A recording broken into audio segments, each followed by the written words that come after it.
Lusugan. People are very health conscious. Maraming mga na-develop ng mga natural products, organic products, para ang tao lumusog, humaba ang buhay, at hindi lang yon for the quality of life. How about the health of your soul? Kung inaalagaan ng katawan, edi lalo namang dapat alagaan yung ating kaluluwa o ang ating emosyon. Ito bang ating pag-aaral sa patuloy na pagpapahalaga sa buhay na ipinapahiram sa atin ng Panginoong Diyos, what to do with your soul. Salamat, Panginoon, dahil kayo ay lagi nang nagmamahal sa amin at nais yung kami mapabuti. Turuan niyo po kami ngayon, Panginoon, na hindi lang mag-alaga ng katawan, kundi alagaan din ang aming emosyon, ang aming isip, ang aming puso. At sa aming pagbubulay-bulay sa halaga nitong bigay niyo sa amin na soul, O God. May your mercies abound. May you give us wisdom. Enlighten us, O God. Renew old truths in our minds and give us new meanings, new facets of old truths. Patawarin niyo po kami sa aming mga kasalanan. Paging dapatin niyo kaming tumanggap na inyong pagtuturo, pagtutuwid, pagpapalakas. May your mercies abound in our lives, O God, and may you be glorified with our worship. Speak to your people, be the voice that we will all hear. Use your servant as your instrument. Father, we enthrone you in our hearts and ask you to lead us, teach us. In the name of Jesus, your Son, we pray with thanksgiving. Amen. 1 Thessalonians 5:23, one of the very, very powerful verses that talk about the many multifaceted personality of a human being. May your spirit, soul, and body be kept healthy and faultless until our Lord Jesus Christ returns. Nawa daw ay ang espiritu, ang kaluluwa, at ang katawan ay maging malusog at maging katanggap-tanggap, kaiga-igaya sa Panginoon hanggang sa kanyang muling pagbabalik.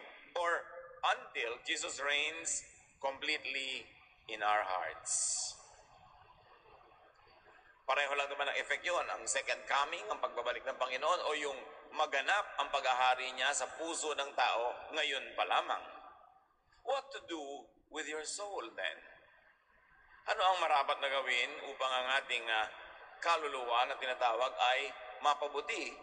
And we should differentiate yung kaluluwa na yon na soul sa kadalasan ay kaluluwa rin na tawag sa spirit. The spirit is that which comes from God. The soul is that which is developed individually and uniquely in every human being. Kaya yun ang pagpapahalaga, pag-iisip, ang mga nararamdaman, ang ating emosyon, ang ating fears, values, all of that comprise our soul. The spirit is that which we all have from God, but each of us have different facets, shapes, forms of the soul. Kasi iba-iba tayo ng personalidad, iba-iba ng gusto, iba-iba ng kinakatakutan, iba-iba ng minamahal. So yun ang tinatawag din nating kaluluwa A. Kasi sa Tagalog, kaluluwa pareho ang ginagamit sa both soul and spirit. But we've got to differentiate it for our purposes. So what to do with your soul? Feed your soul with positive emotions. Kung ang gusto nating ipakain sa katawan ay hindi synthetic kundi organic, kung ang gusto nating ipakain sa ating katawan ay malinis, hindi marumi, kung ang gusto natin ang ating katawan ay lumalanghap ng sariwa, hindi poisoned air, dapat ganun din ang ginagawa natin sa ating kaluluwa. Ang ipinapakain, ibinibigay natin sa Kanya ay hindi lason, kundi nakakabuti, positive emotions. Mga damdamin na masarap, kaiga-igaya, masaya, maginhawa, mabuti. Think of, do, and subject yourself to what makes you feel good. So long as you don't steal it from other people, so long as you don't do bad things to other people, well, if it feels good, do it. Bakit merong good feeling? Saan galing yun? Sa Diyos. Sino ba ang nagbigay sa atin ng senses? so that we are capable of enjoying good feelings. God, our Creator, gave us our senses. Basta hindi napapasama ang iyong espiritu, hindi napapasama ang kapwa mo sa iyong pagpapasaya, pagpapasarap sa iyong sarili, do it. Subject yourself to what makes you happy. Kaya ang mahalaga, mga kapatid, bilang mga anak ng Diyos, hindi lang natin itinatanong masama ba o mabuti. Mahalaga yung tanong na yon. Pero may isa pang tanong, nakakapagpasaya ba o nakakapagpalungkot yan? Nakakapagpagaan ba o nakakapagpabigat ng damdamin? Nakakapagpaluwag ba o nakakapagpasikip ng dibdib? Meron kang gustong sabihin, lalo't nagagalit ka. Gusto mong pakawalan ang salitang ito mula sa iyong bibig, pero nakakapagpasaya ba yan sa iyo at sa makikinig? Nakakatuwa ba yan? Gaganda ba ang relasyon mo sa mga tao? Tuloy-tuloy na magiging mabuti tuloy ang kanyang pakikitungo sa iyo, ang pakikisama, dahil maganda ang iyong ginawa. Always ask, what feelings will this thought, will this action create? Will this make me feel all right? Because bad feelings make us sick. Kung bad food for the body makes you sick, bad food for the soul also makes you sick. It makes your soul, your mind, your heart sick. And when the mind, the feeling is sick, the body follows and also gets sick.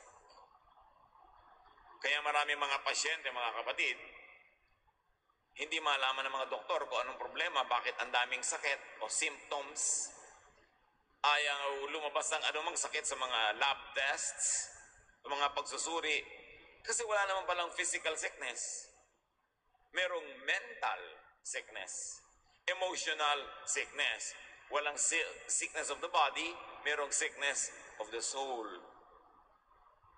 Kaya kasama na ngayon sa mga maunlad na pagpapagaling ng katawan, yung pagpapagaling din ng emosyon, ng espiritu, ng kaluluwa, ng soul. Kaya holistic healing na, hindi lang hinihil yung abdo mo, hindi lang kasamang hinihil o pinapagaling yung ibang parte ng iyong katawan, pati rin ang iyong damdamin.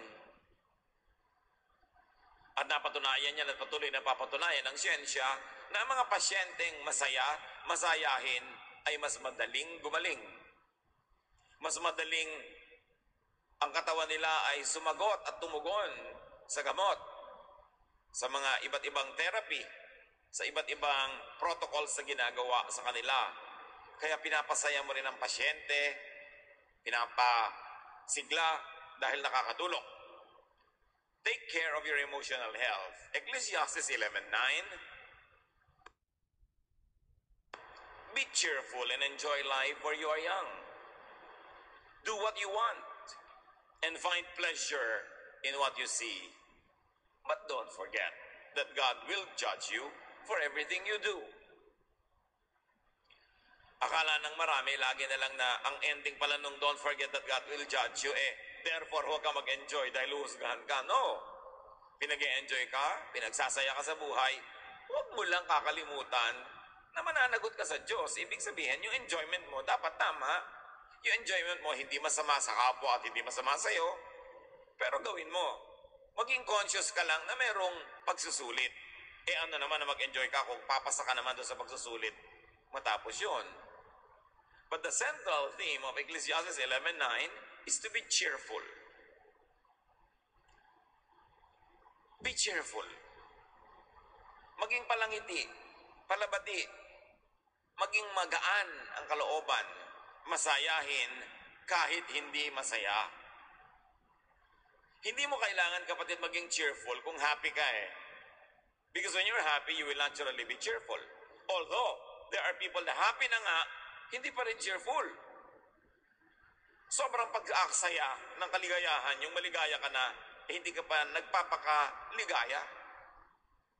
Nasasarapan ka na sa kinakain mo, ayaw mo pampurihin. Natatawa ka na sa joke, pinipigil mo pa yung tawa mo. Yung napakamahal naman ng iyong kaligayahan, na nandun na, ayaw mo pang ipahayag. But to be cheerful to be cheerful when happy, and very especially when not happy. Even when unhappy, and very especially when sad. Tatanong ng iba, paano ka magiging cheerful kung sad ka? Cheerfulness is not the feeling. Cheerfulness is your attitude and response to the feeling.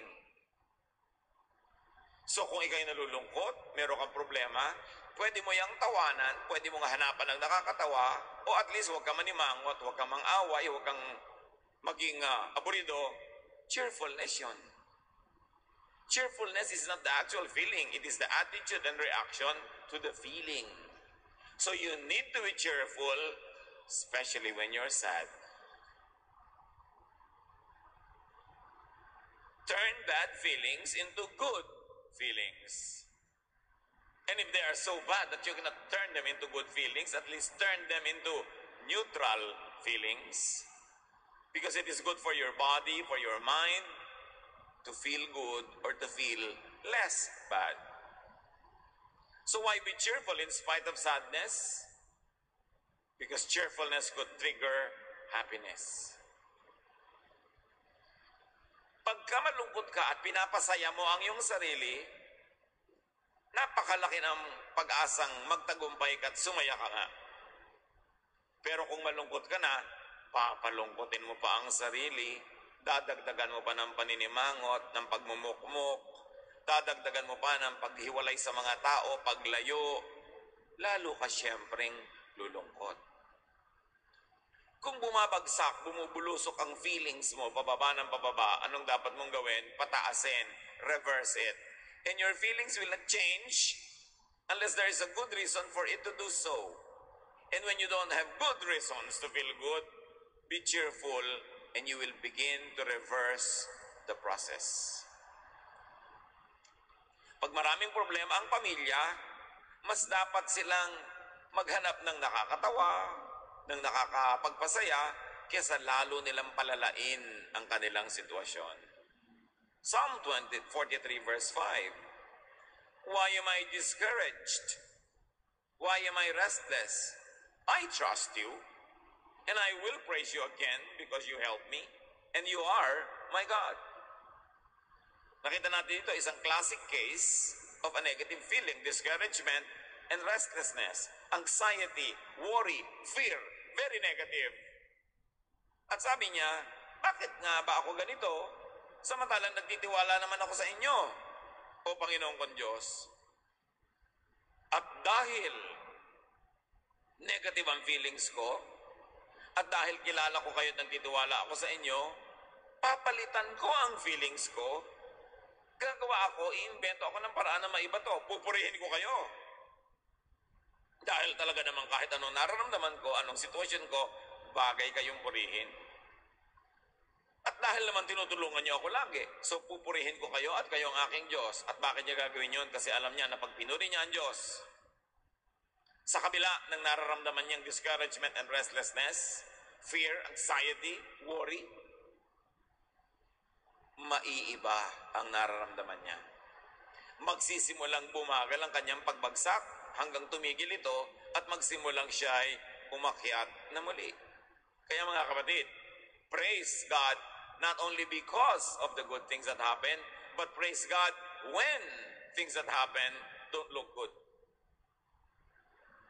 Praise God because you are blessed, and praise God in spite of the moments when you don't feel so. Because whether or not you feel blessed, God blesses His people. So reverse. Yung mga iba naman kasi maganda na yung nangyayari, complaint pa ang sagot nila. Kumakain na nga, maghahanap pa ng reklamo sa food. May outing na nga, maghahanap pa ng reklamo sa event. Pero binabaligtad mo yung positive thing, ginagawa mo negative. So, ang hinahanap mo, kalungkutan. Pero kung malungkot na ang sitwasyon, negative na ang sitwasyon, maghahanap ka ngayon ng maipupuri sa Diyos, binabaligtad mo, pinapasaya mo ang iyong sarili, ang mga tao sa iyong paligid, at pati na rin Diyos, you minister to God. Psalm 121 verses 1 to 2. I look to the hills. Where will I find help? It will come from the Lord, who created the heavens and the earth. Ang Jerusalem po ay nasa tuktok ng mataas na bundok. Both the western and the eastern side of Israel are divided in the middle by a high mountain range. And at the zenith of that mountain range is the city of Jerusalem, Mount Zion. Kaya yung mga kapatagan o yung mga taga ron sa mas mabababang mga bulubundukin, lagi silang tumitingala doon sa tuktok ng bundok na lahat naman sila kahit saan ka nakikita mo dahil mataas. At yun ang tinatawag nilang, I look to the hills. Pag naman problema ako, natatakot ako, I look to the hills. Not because Jerusalem is a physically holy place. There is no such thing. Wala ngang taong holy, lugar pa. But because the city of Jerusalem is a symbol of the presence of God and the blessings of God. Although alam din natin kung gaano kagulo ang lungsod na ito at kung gaano karaming kasamaan ang nangyayari noon hanggang ngayon sa syudad na ito. Pero naging sagisag ng presensya ng Diyos. That's why each of us and every believer will have our own Jerusalem. Hindi mo naman kailangan magpunta doon sa Jerusalem na lugar para makita mo ang presensya ng Diyos o maramdaman. Pero meron kang ganon. Kuminsan, kwarto mo yon. Kuminsan, isang tahimik na lugar. Sometimes it is a state of mind that is your Jerusalem. The symbol of God's presence and care and power in your life. At pagka masama ang feeling, sabi nitong umaawit ng psalm na ito, tumitingala ako para tingnan yung kabundukan dahil naaalala ko kung sino kayo sa aking buhay. Feeling low ka na nga, yuyuko ka pa. Doon ka patitingin sa malungkot. Nalulungkot ka na nga, aalalahanin mo pa yung mga ibang lungkot ng iyong buhay. Di talaga magkakalungkot-lungkot ka. So be happy. It's an attitude. It is a lifestyle. Happiness is religion too. Sobra kasing nag-glorify, mga kapatid.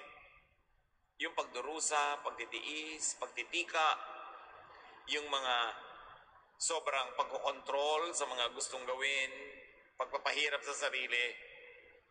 Pero isang aspect lang yun ng spirituality. The bigger aspect of spirituality that Jesus showed and modeled, and that Solomon very, very eloquently talked about, is for us to be thankful to God for life by enjoying the life that He gave us. Enjoyment not at the expense of others. Enjoyment not at the expense of our relationship with God, but enjoyment nevertheless. So be happy. Just don't forget to be accountable to God. In other words, in your happiness, just don't forget to be godly. At malaki ang room, ang espasyo, sa kasiyahan, sa konteksto ng pagiging makadiyos. Yung iba kasi akala nila pag nag-enjoy na sila, evil na yun. Pagka tumawa sila, masama na yon. And I've heard of congregations na bawal tumawa. Dahil daw walang sinabi sa Bible na tumawa si Jesus. E di bawal na rin umihi. Wala ring verse na nagsabing umihi si Jesus eh. Hindi naman sinasabi ng verses ang lahat ng bawat detalye. At hindi ko mo hindi sinabi, hindi na nangyari at di mo na pwedeng gawin. Ngayon, paano yung laging kumukopya kay Jesus? Ipinako si Jesus. Di magpapapako ka ngayon. Napakalaking pahirap sa mga tao yung napapasunod ka sa mga katuroang obvious naman na baluktot. Si Jesus, lagi siyang umaaten ng mga pagdiriwang. Ang natural, umaaten siya kasi siya inaiimbita. Kung siya ba naman, hindi ba lang marunong makitungo, makitawa, makisaya, sa palagay niyo, maiimbita siya ng mga tao. So, hindi natin kailangang mag-guilty pag tayo masaya. Hindi natin kailangang piliting maglungkot-lungkutan para mukhang banal. Dahil ang buhay ay regalo sa atin ng Diyos. At dahil ibinigay niya, gusto niyang matamasa natin ang magagandang bagay sa buhay. Parang magulang ka, binibigyan mo ang anak na magandang gamit para ma-enjoy niya. Ikatutuwa mo ba na hindi niya ginamit dahil baka masira? Although may mga ganon, magbibigay ng regalo sa anak na bata, nasa estante, nakasusi, bawal galawin, baka masira. Sa bagay, ganoon naman attitude ng iba sa magagandang plato, bibili ng magandang plato, nakalock, bawal gamitin. Kumain sa styrofoam. And so on and so forth. Bibili ng magandang sofa, may takip na plastic. May carpet, may takip ding plastic. Bakit pa? Ngayon, kung nagkasira-sira yan dahil ginamit mo, sulit. Basta hindi lang nagkasira-sira dahil bulagsak ang gumamit, pabaya, but in your best effort, nasira pa rin. Ganun talaga. Lahat naman nabubulok at nasisira. Sayang ang buhay na hindi ka sumaya. Sayang ang bawat taon, buwan, linggo, araw, oras na walang kasiyahan. Dahil nilikha ka ng Diyos hindi para parusahan, kundi para pasayahin. Sa tama lang na paraan at pagkarami-rami namang pwedeng pagpili ang tamang paraan para sumaya. Don't apologize for being cheerful or happy. Proverbs 15:30, a friendly smile makes you happy, and good news makes you feel strong. Kaya siguro napakaraming kababayan natin feeling weak kasi walang ginawa ang media kundi tayo tambakan, bombahan ng bad news. So what does Proverbs 15:30 say? Appreciate friendly gestures from others, like a smile. Hindi lang smile. A smile here could be the symbol of many good, friendly gestures. Inalo kang kumain, hindi ka naman nagdududa kung lalasunin ka, di kumain ka. Inalo ka makipagkwentuhan for a while, ano naman pagbigyan mo is a friendly gesture. Just always remember to be accountable to God. Maraming friendly gestures. Nagte-text sa'yo, text back. Kung hindi siya, nanggugulo. Nagpapahiram sa'yo, so pag may chance ka, ikaw naman ang magpahiram. Nagpapasaya yun sa buhay. Allow, even invite and welcome smiles. Nararamdaman nyo yung kumisan, gustong-gusto mong umiti sa tao, nakasahod na yung mukha mo para tumingin siya, pero hindi siya tumitingin. O titingin siya sa'yo, talagang bilis-bilis na lumalampas yung tingin. Hindi mo mapakawalan yung ngiti dahil yung mukha niya ayaw tumanggap ng ngiti mo. Huwag tayong ganon. Let us even invite smiles by initiating the gesture of smiling. So be friendly yourself. Allow people to smile at you. Give them a chance. Pag tumitingin sila, tumingin ka rin. Liban na lang nga, ginugulo ka ng tao na yun na talagang dapat kang umiwas. Pero, pagbigyan sila, bigyan ng pagkakataong maging friendly. And train children to smile. Nasa training din yan, although merong likas. Make it a family practice to smile at one another. Hindi yung paggising sa umaga, mga nakasabukot ang buhok, mga nakasimangot ang muka, kakamot-kamot ng anit, ni hindi man lang ngitian sa isa't isa. It's a ministry to smile. Hindi mo na kailangan sabihin, praise the Lord or God bless you, nakangiti ka, sinasabi mo na yun. Non-verbal communication. And listen for and seek good news. Huwag kayong lagi maghanap ng pangit na balita, which means, siguro huwag manood ng TV news. Dahil wala namang good news. Bakit ang mga reporters natin, napaka-trained, siguro meron silang 30 units in looking for bad news. May andaming magagandang nangyayari sa bansa, walang inire-report kundi pangit. Babae, pinatay, tinadtad, pinutol, inilagay sa drum, nilagyan ng semento, inihagi sa dagat. Pero nakita pa rin ng iba. Lalaki, inaway ng asawa, pinagbugunting, ganun, anong klaseng news yun?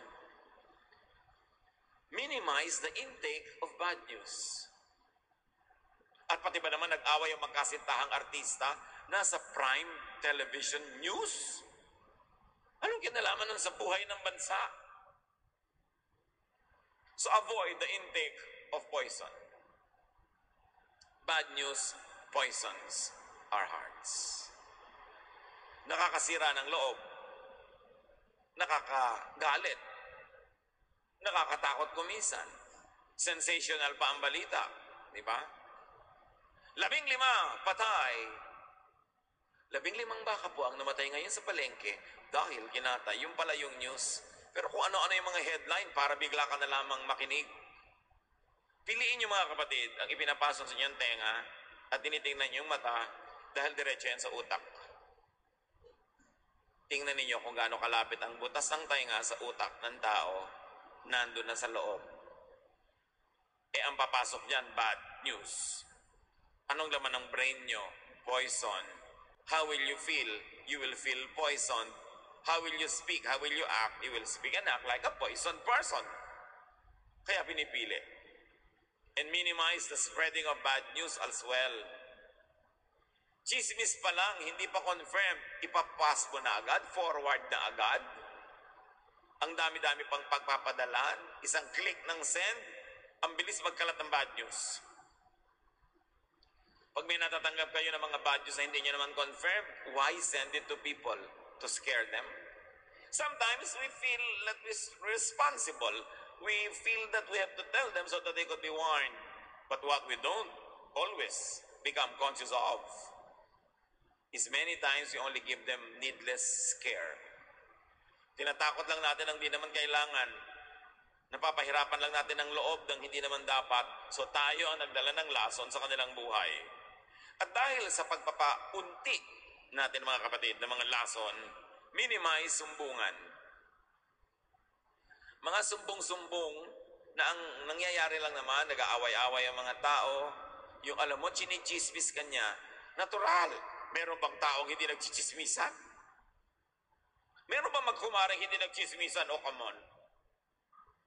So pagkamit ang sabi sa'yo, alam mo, chinichismis ka na kumaring mo, naturally, chinichismis ko rin siya eh. Pero yung magagalit ka, nagpapagalit ka, nanggagatong, hindi yun magandang gawin sa kapwa. Yung may narinig kang pangit na comment ng isang tao tungkol sa iyong kaibigan, ifo-forward mo agad sa kanya, kakat paste mo, padala mo agad, isipin mo muna, makakabuti ba to sa damdamin niya? Sa pagsasabi ko ba sa kanya ng sinasabi ng mga tao tungkol sa kanya ay, number 1, maililigtas ko ang kanyang buhay. Nasa panganib nga ba ang kanyang buhay? Number 2, maitutuwid ko ba ang isang tunay na mali na meron siyang pagkakataon at dapat niyang ituwid? Kung hindi, bakit ko pa sasabihin sa kanya? Halimbawa, alam mo, sabi nila kasing lapad ng airport ang ilong mo. Ano naman ang mangyayari? Mapapakitid mo ba yung ilong niya? May magagawa ka ba tungkol doon? Bone structure na. So sasama lang ang loob niya, magagalit siya sa nagsabi, pero wala ka naman na-achieve. Yun, huwag mo nang sabihin. Hindi kailangan na chismis ng mga lihim ng Alam nyo, meron akong alam na lihim. Kaya lang ayoko namang sabihin kasi kilala nyo yung may lihim. Ang mga nakikinig naman, sino? Sabihin mo na, hindi namin ipagkakalat. Ayaw mo palang ipagkalat, ba't magbibigay ka pa ng clue na meron kang alam na gusto mong sabihin? Hindi ba nag-i-invite ka ng attraction, ng attention?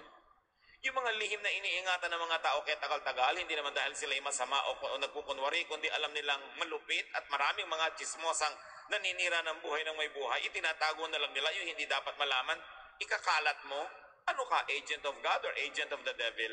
Alam mo sagot. Mga makakating dila na dapat kamutin na lang ng labaha pag kumakate o ng blade kesa kakamutin mo ng kaligayahang makapagsalita ng gustong pakawalan ng nagpupumiglas na dila na parang dalag na hindi mo mapigil. Minimize these things. And especially mga kapatid, do not solicit sumbong. Huwag mong i-encourage sa mga taong punta ng punta sa iyo at sumbong ng sumbong. Alam niyo naman ang kasabihan, manunumbong, mahabaang.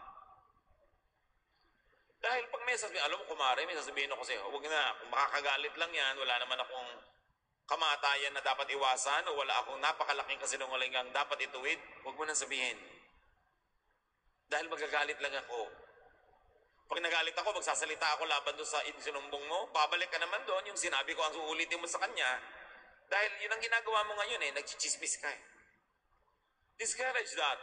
It is not God glorifying, it is not good for your body, for your soul, and for your spirit. Balikta rin, sabi ng Philippians 4:8-9, whatever is true, noble, right, pure, lovely, admirable, if anything is excellent or praiseworthy, think about such things. So pag mayroong nagdadala ng balita, tatanong mo, yan ba ay true, right, pure, admirable, excellent, praiseworthy? Sige, ituloy mo.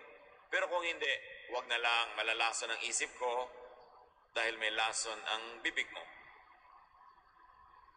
Think of what makes you feel good. Yun ang sinasabi lang naman ng Philippians 4:8-9. Ang tanggapin mong mga mensahe, liban na lang nga, may emergency dapat malutas, o may buhay na dapat iligtas, o may katotohanang dapat na mangibabaw, mag-focus ka na lang doon sa nakakapagpasaya, nakakapagpagaan ng damdamin. Think of what makes you feel positive emotions. So think of what is truthful, noble, dignified. Itatanong mo, dignified ba yan? Think of the lofty, the correct, the clean, the beautiful, the admirable, exceptional. Think of praiseworthy thoughts. Gaano karaming energy ang nagagamit ng brain pag nag-iisip? Ang dami.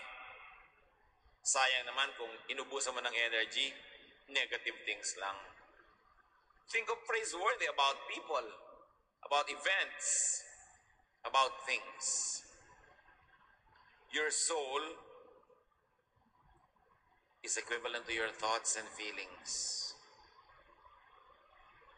And your thoughts and feelings affect your body, your spirit, your relationship with God, and with others. So mga kapatid, out of respect and reverence for God, who created us and who sustains us, take care of your soul. Take care of your feelings. Minister to other people's souls. That is high religion. Ama namin, salamat sa pagpapaalala nyo na kami ay body, soul, and spirit. Madalas conscious na kami to take care of our body and to have our spirit as well. But madalas we neglect, O Lord, to take care of our emotions. Naghahanap kami na nagpapahirap ng loob, nagkakalat kami na nagpapahirap ng loob, which is not your work, but the work of the evil one. Teach us to be conscious. Teach us to be aware. At ipaalala mo sa amin na ito ay bahagi ng isang tunay na pagsamba. Na lahat ng bahagi na aming pagkatao, lalo na ang aming damdamin, ay lagi namin maisuko sa inyo. Pagbulay-bulayan natin mga kapatid, ano ang halaga nito sa ating buhay? Ano ang mga dapat tigilang gawin? Ano ang dapat simulang gawin bilang tugon sa paalalang ito?